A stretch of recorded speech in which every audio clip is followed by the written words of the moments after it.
J'ai fini le master en même temps que je commençais un travail au sein de Bilan.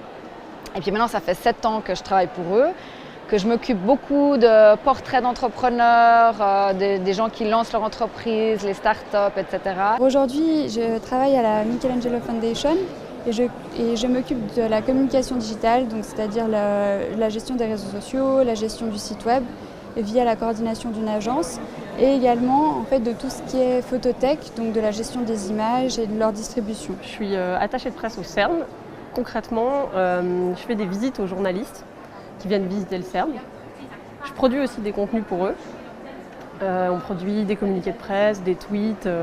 Ça va vraiment du communiqué de presse hyper important au simple petit tweet ou message sur Facebook ou petit mail. Je ne m'imaginais pas du tout journaliste il y a encore 7 ans. Je m'imaginais toujours dans la communication.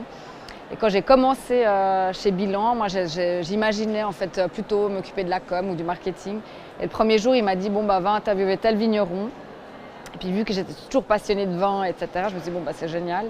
Je suis allée avec mon petit calepin, mon crayon en Valais interviewer un vigneron et je me suis dit mais en fait ce métier est génial.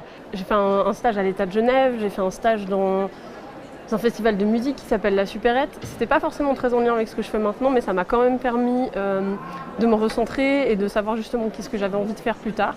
Ce que j'ai trouvé vraiment bien, c'était la possibilité d'avoir à la fois des cours très théoriques et des cours beaucoup plus pratiques, notamment le cours d'e-réputation de Jean-Marc Seigneur où on avait la possibilité d'utiliser un outil qu'on peut par la suite utiliser en entreprise. Si je devais vous donner quelque chose de très concret, je parlerais du cours de communication scientifique que j'ai pris en 2e année et qui pour moi a été une vraie confirmation de ce que je voulais faire. Je savais plus ou moins que je voulais m'orienter dans la communication scientifique et ce cours a vraiment confirmé ce que je voulais. Et ce que j'ai trouvé également intéressant, c'était la possibilité en première année d'avoir des anciens étudiants qui venaient nous présenter ce qu'ils faisaient actuellement comme travail et qui nous présentent en fait vraiment ce qu'ils sont en train de faire et comment ils en sont arrivés là. Dans la communication scientifique, on n'a pas forcément besoin d'avoir beaucoup de connaissances en sciences. C'est vraiment quelque chose qui peut faire peur au début et avec lequel on apprend à faire. Enfin, je veux dire, je ne suis pas physicienne, ça ne m'empêche pas pour autant de pouvoir parler à des journalistes scientifiques, d'avoir des vraies conversations avec eux, de leur donner des informations sur l'endroit où je travaille, etc.